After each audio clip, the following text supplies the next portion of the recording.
الحمد لله رب العالمين والصلاة والسلام على رسوله محمد خاتم النبيين وعلى آله وأصحابه وأتباعه مجمعين إلى يوم الدين. أما بعد، فأعوذ بالله من الشيطان الرجيم. بسم الله الرحمن الرحيم. قال الله تعالى: إن الله يأمركم أن تؤدوا الأمانات إلى أهلها. وقال النبي صلى الله عليه وسلم: لا ایمان لمن لا امانت له. صدق اللہ العظیم.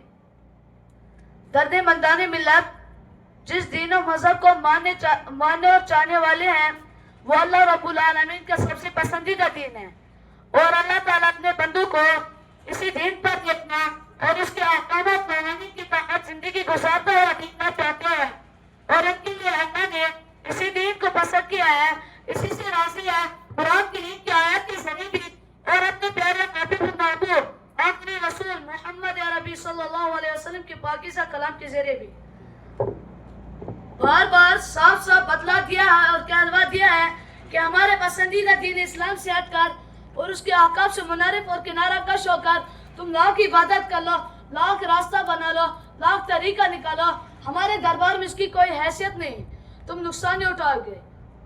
برادران گرامی، دیکھیے قرآن صاف لب و لہجہ میں وارننگ دیتا ہے، آگاہ کرتا ہے: وَمَنْ يَبْتَغِ غَيْرَ الْإِسْلَامِ دِينًا فَلَنْ يُقْبَلَ مِنْهُ وَهُوَ فِي الْآخِرَةِ مِنَ الْخَاسِرِينَ. اور جو کوئی بھی اسلام کو چھوڑ کر کسی اور دین کو تلاش کر کے اختیار کرے گا اس کو قبول نہیں کیا جائے گا اور اس کو آخرت میں نقصان اٹھانا ہی پڑے گا. اللہ کے رسول صلی اللہ علیہ وسلم نے بھی یہی فرمایا کہ میری رسالت و نبوت کے بارے میں جسے بھی سنا، چاہے وہ یہودی ہو عیسائی، اور پھر وہ مجھ پر ایمان نہیں لایا، تو وہ تورات و انجیل پر چاہے عمل کرتا ہوا کیوں نہ مرے، بہرحال جہنم میں جائے گا.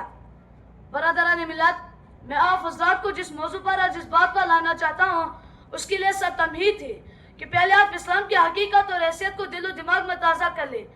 آپ ایسے اہم اور عظیم الشان مذہب کے ماننے والے مسلمان ہیں کہ اسلام اللہ کی عظیم ترین نعمت بھی اور عظیم الشان امانت بھی ہے. اللہ نے اسلام کی امانت ہمارے سپرد کی ہے.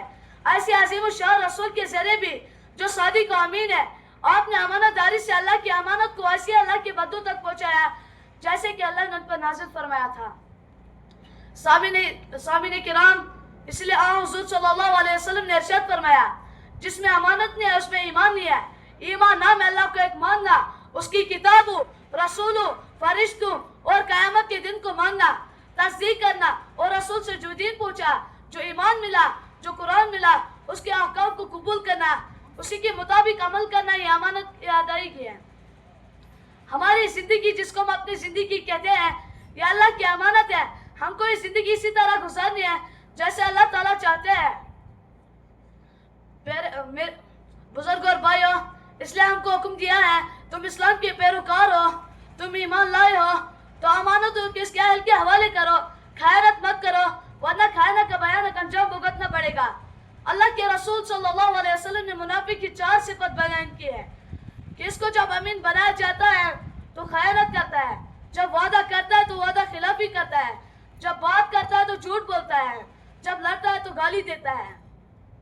لہٰذا ہماری کامیابی کا صرف ایک ہی راستہ ہے کہ اسلام کو ہر حال میں اپنا دین مان کر عملی زندگی گزارے، قرآن کو اصول مان کر اس پر چلے، اللہ کو پروردگار مان کر صرف اسی کی اطاعت کرے، رسول کو امام مان کر انہی کی اقتداء کرے، اور امانت الہیہ کو امانت داری کے ساتھ ادا کرے.